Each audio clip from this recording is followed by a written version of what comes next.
আমারে ব্যারিস্টার হিসাবে যখন মানুষ আমাকে মামলা দেয় যে জামিন করানোর জন্য,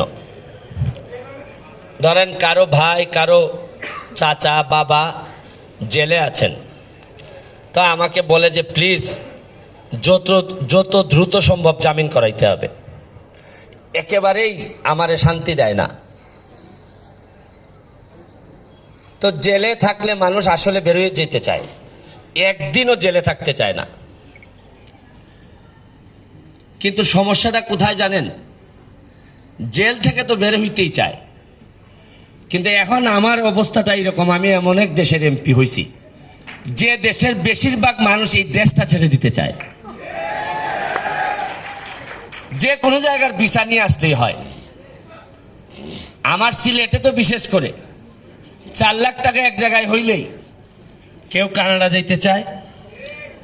আমার কাছে যে কত সমস্যা, যে প্লিজ 11 লাখ টাকা দিছিলাম, টাকাটা তো আর ফেরত পাচ্ছি না। তো এইটা কেন বলতেছি গল্পটা জানেন? যে সবাই যেখানে দেশ ছাড়তে চায়, আমার সামনে যারা আছেন তারা কেন জানি অন্যরকম, তারা দেশে থেকেই দেশটারে করতে চান।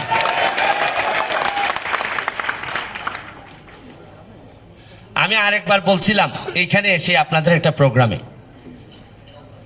যে এমন একটা দেশ যেখানে উদ্যোক্তার চেয়ে দালালের দাম বেশি। যে জায়গায় যায় দালালিতেই টাকা বেশি। আমি এমপি হিসাবে 4 মাসের বাচ্চা, আমি এলাকায় কি করতেছি জানেন? শুধু আর কিচ্ছু না, উন্নয়ন তো পরে, দালালদেরকে একটু টাইপ দিয়ে একটু চাপের মধ্যে রাখছি। তাতে হয় কি, সাধারণরা একটু প্রমোট হয়। আপনারা যারা উদ্যোক্তা, আপনাদের প্রতি আমার সম্মানের কারণটা আরেকটু বেশি।